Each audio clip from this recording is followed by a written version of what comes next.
여러분 안녕하십니까? 3월 1일 JCN 모닝뉴스입니다. 지난 27일 울산에서 가진 더불어민주당 이재명 대선 후보의 유세 현장에서 재생에너지의 사용 100%를 의미하는 아리백이 다시 등장했습니다. 부의식 해상풍력을 저격했던 국민의힘 윤석열 후보를 비난하면서 울산의 부의식 해상풍력 발전을 강력하게 지원하겠다고 밝혔습니다. 또 소년 노동자 출신을 강조하며 노동자 도시인 울산의 표심을 잡는 데 주력했습니다. 김영환 기자가 보도합니다. 더불어민주당 이재명 후보가 울산에서 재생에너지를 100% 사용하자는 캠페인을 의미하는 아리백을 다시 언급했습니다. 아리백 안 하면 애플에 수출이 안 돼요. BMW에 수출이 안 됩니다. 마이크로소프트에 수출을 할 수 없어요. 재생에너지로 100% 생산해야 수출을 받아주겠다, 내가 사겠다고 하는 게 전 세계 글로벌 기업들의 지금 유행입니다. 유행. 그러면서 울산의 부유식 해상풍력과 수소산업이 발전해야 울산의 경제가 살아날 것이라며 신재생에너지 산업으로 빠르게 전환해야 한다고 강조했습니다.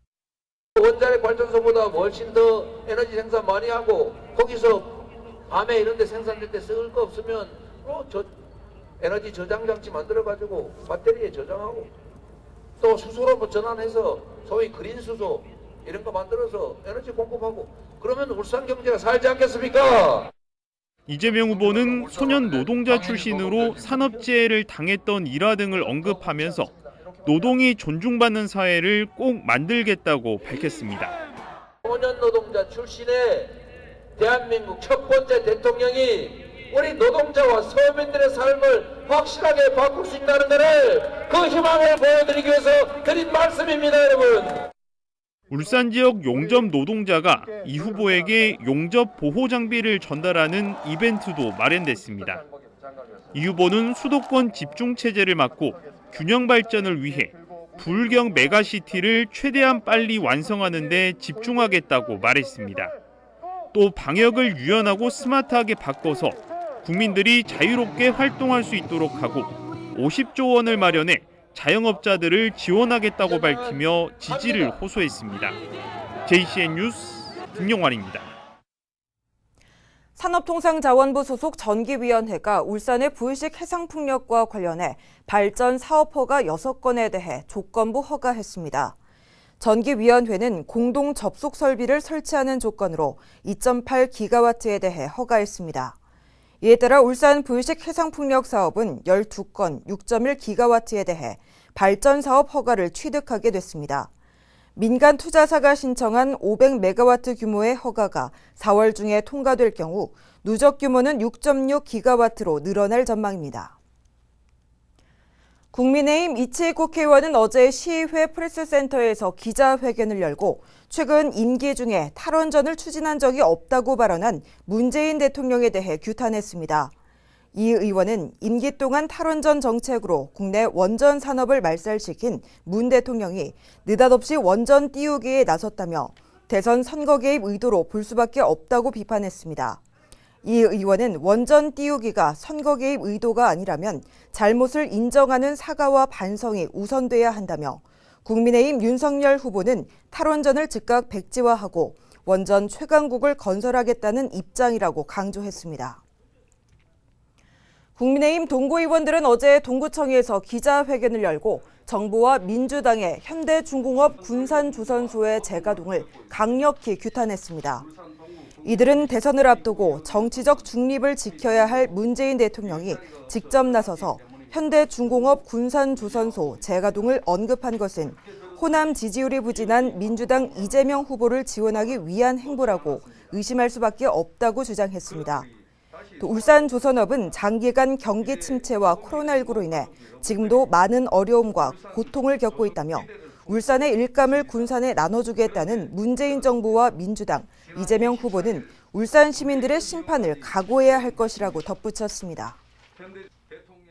탈해굴산 시민공동행동은 어제 기자회견을 열고 대선 후보자들에게 보낸 탈핵 정책 질의서 답변 결과를 공개했습니다. 탈핵단체는 7명의 대선 후보들에게 질의서를 보낸 결과 민주당 이재명, 정의당 심상정, 진보당 김재현, 기본소득당 오준호, 노동당 이백윤 후보가 답변을 보내왔지만 국민의힘 윤석열 후보와 국민의당 안철수 후보는 답변을 보내지 않았다고 밝혔습니다.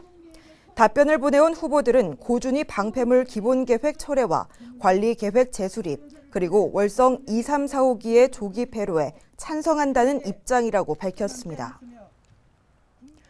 국민의힘 울산시장 후보군으로 거론되던 서동욱 남구청장이 시장 선거에 출마하지 않겠다는 입장을 밝혔습니다. 서 구청장은 개인 SNS를 통해 많은 사람들이 울산시장 출마를 요청했고 또 고민도 했지만 구청장 중도 사퇴를 하게 되면 남구는 행정 공백과 위기에 휘말릴 수밖에 없다고 말했습니다. 서 구청장은 끝까지 남구를 책임지는 든든한 구청장이 되겠다는 약속을 지키기 위해서 울산시장 출마 대신 좌고우면하지 않고 끝까지 구민과 남구를 책임지겠다고 덧붙였습니다. 제20대 대통령 선거에 참여하는 울산 지역의 유권자 수가 94만 2,210명으로 확정됐습니다. 이는 지난 총선 때보다 11,438명이 감소한 수치입니다. 구군별로는 중구와 남구, 동구 지역 유권자가 감소했고 북구와 울주구는 증가했습니다. 제외 선거인은 36명이 증가한 것으로 나타났습니다. 3.1절을 맞아 고헌 박상진 의사를 기리는 박상진과 동지들 특별전이 울산 문해술회관에서 오는 27일까지 열립니다. 이번 특별전은 울산 출신의 대한광복회 총사령 박상진 의사의 순국 101주기를 맞아 함께 활동했던 독립운동가들과 당시의 시대상을 재조명하고 있습니다. 특별전에는 박 의사가 활동한 대한광복회와 의열단 등 독립운동의 선봉에 선 단체와 인물들과 관련된 자료 65점이 전시돼 있어 현재 진행되고 있는 박상진 의사의 서훈 등급 상향 운동의 당위성을 높여주고 있습니다. 울산시 교육청이 새학기 오미크론 확산에 대응하기 위해 현장 지원팀을 본격적으로 운영합니다. 시교육청은 확진자가 발생한 학교에 대해 접촉자 조사와 후속 조치를 하고 관할 교육지원청으로 신속 항원검사 키트 지원을 요청하면 현장 지원반에서 키트와 이동형 유전자 증폭 선별검사를 지원한다고 밝혔습니다. 또한 교내에서 확진자가 발생하면 이동검체팀이 발생 학교를 찾아가 접촉자 중에 학부모가 동의한 학생에 한해서 검체를 채취하고 결과를 통보하는 방식으로 학교의 방역 부담을 덜어줄 예정입니다. 울산시가 코로나19 장기화로 어려움을 겪고 있는 중소기업과 소상공인을 위해 올 상반기에도 공유재산 임대료를 50% 인하하기로 했습니다. 지원 대상은 농수산물 도매시장 등 공유재산을 빌려 사용 중인 임차인이며 휴무 등으로 사용하지 못한 경우에는 임대기간 연장 또는 100% 면제, 사용을 한 경우에는 50% 인하와 연체료가 경감됩니다. 울산시는 이번 임대료 감면 연장 시행으로 31억 원 상당의 추가 감면 혜택이 임차인들에게 돌아갈 것으로 예상하고 있습니다. 3월 새학기부터 울산의 모듈러 교실이 첫 선을 보입니다. 이 모듈러 교실을 놓고 사실상 컨테이너와 다를 게 없다는 얘기도 나오는데요. 과밀 학급 해소에 대안이 될 수 있는지 이현동 기자가 직접 다녀왔습니다. 북구 고원초등학교 운동장 한쪽에 2층 규모의 모듈러 교실이 들어섰습니다. 울산에서는 처음으로 도입되는 모듈러 교실로 현재 내부 설비 공사 등 막바지 작업이 한창입니다. 공장에서 건물을 만든 뒤 현장으로 옮겨 설치하는 조립식으로 내부 설비까지 2달이면 완성됩니다. 교실마다 자동 화재 탐지 설비를 갖췄고 내장재는 불에 잘 타지 않는 소재를 썼습니다. 철골 구조로 지어져 본관 건물보다 안전하다는 게 학교 측 설명입니다. 화재와 대비해서는 전 자재가 불연자재로 되어 있고 각 교실마다 스프링쿨러가 설치되어 있습니다. 지진에 대비해서는 H빔 철골 구조이므로 본관보다 더 지진에 튼튼하다고 자부합니다. 특히 기존 교실보다 공간이 넓어 학생 간 충분한 거리 두기가 가능하고 공기순환 장치 등도 갖춰 쾌적한 학습 환경을 제공할 수 있게 했습니다. 여기에 울산에서는 처음으로 전자칠판을 설치해 다양한 콘텐츠를 활용할 수 있도록 했습니다. 기존에 수업하던 시스템보다 전자칠판을 이용해서 저희가 할 수 있는 컨텐츠 학습이라든지 학생들이 또 즐겁게 학습에 참여할 수 있는 그런 좋은 점이 있을 것 같아서 많이 기대를 하고 있습니다. 이 학교는 현재 1,200여 명인 학생 수가 2027년에는 1,700명에 달할 것으로 추산하고 있습니다. 이 때문에 모듈러 교실 설치에 이어 2학기에는 기존 건물의 한 개층을 더 올릴 예정입니다. 울산시 교육청은 올해 새 학기부터 초등학교 1학년의 학급당 학생 수를 20명으로 편성하고 2024년까지 학생 수 28명 이상인 초중고 모든 학교의 과밀학급을 100% 해소한다는 계획입니다. 질 높은 교육 활동과 안전한 교육 환경을 위해 학급당 학생 수 감축은 불가피한 상황. 모듈러 교실이 일부 학부모들의 부정적인 인식을 벗어나 과밀학급 해소에 대안이 될 수 있을지 주목됩니다. JCN 뉴스 이현동입니다. 울산시가 중소기업에는 고용 장려금을 지원해 인건비 부담을 줄이고 청년에게는 정규직 일자리를 제공하는 지역 주도형 청년 일자리 사업을 추진합니다. 사업비는 국비와 시비, 기업체 부담 등 18억 4,200만 원이 투입됩니다. 지원 인원은 모두 126명으로 중소기업 한 곳당 3명까지 지원이 가능하며 1인당 최대 160만 원이 6개월 동안 지원됩니다. 희망하는 중소기업은 울산 일자리 재단으로 신청하면 됩니다. 울산시가 해빙기를 맞아 3월 말까지 취약시설을 대상으로 집중 점검을 벌입니다. 대상은 건설 공사장 흙막이와 급경사지, 노후주택과 옹벽 등 붕괴와 전도, 낙석으로 인해 인명사고와 재산 피해 발생이 우려되는 시설물입니다. 울산시는 구군과 유관기관, 민간 전문가 등으로 합동 점검반을 구성해 점검을 벌인 뒤에 위험 징후가 발견되는 시설에 대해서는 응급조치와 정밀 안전진단, 보수 보강 조치할 방침입니다.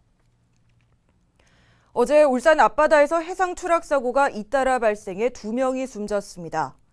어제 오전 9시 6분쯤에는 울주군 간절곶 동쪽 44km 인근 해상에서 조업 중이던 7.9톤 어선에서 선장 54살 A씨와 인도네시아 선원 29살 B씨 등 2명이 해상으로 추락해 인근 어선과 출동한 해경에 의해 구조돼 병원으로 이송됐으나 2명 모두 숨졌습니다. 또 같은 날 오후 1시 30분쯤에는 울산항 2-3 묘박지에서 화학제품 운반선에 승선하던 외국인 선원 1명이 해상으로 추락하자 이를 발견한 선장이 바다로 뛰어들었다가 해경에 의해서 모두 구조됐습니다. 학창시절 자신이 괴롭혔던 고등학교 동창을 졸업한 뒤에도 협박해 거액의 돈을 뜯어낸 20대 여성에게 벌금형이 선고됐습니다. 울산지법 김용희 부장판사는 상습 공갈 혐의로 기소된 20대 A씨에게 벌금 500만 원을 선고했습니다. A씨는 지난 2018년 1월 고등학교 동창인 B씨에게 용돈을 보내라는 식으로 협박해 3년간 모두 818차례에 걸쳐 1억 2,700여만 원을 빼앗아 생활비와 유흥비로 사용한 혐의를 받고 있습니다. A씨는 자신으로부터 학교 폭력을 당했던 B씨가 극심한 공포심에 어떤 요구라도 들어줄 것을 알고 지속적으로 협박해서 돈을 뜯어낸 것으로 전해졌습니다. 올해 1월 울산 수출이 지난 2014년 1월 이후 8년 만에 60억 달러를 상회했습니다. 한국무역협회 울산지역본부에 따르면 올해 1월 울산 수출은 지난해 1월보다 34.7% 증가한 66억 4,900만 달러를 기록해 지난 2014년 1월 이후 8년 만에 60억 달러를 넘어섰습니다. 울산 5대 주력 수출 품목 중에서는 조선을 제외한 자동차와 석유 제품, 석유 화학 제품, 자동차 부품 등 4개 품목이 증가세를 보였습니다. 울산대학교 병원 위장관 외과의 김규열, 박동진 교수팀이 101세 초고령 환자에 대한 위암 수술에 성공했습니다. 특히 해당 환자는 고혈압과 당뇨, 뇌경색을 앓고 있었으며 지난 2014년에 직장암으로 복강경 저위전방 절제술을 받은 병력이 있었고 고난도 수술을 요하는 상태였던 것으로 알려졌습니다. 김 교수팀은 수술 후 빠른 회복이 중요하다는 판단에 따라 개복하지 않고 복강경 수술을 시행했고 성공적으로 수술을 마쳤습니다. JCN 모닝뉴스를 마칩니다. 함께해 주신 여러분 고맙습니다.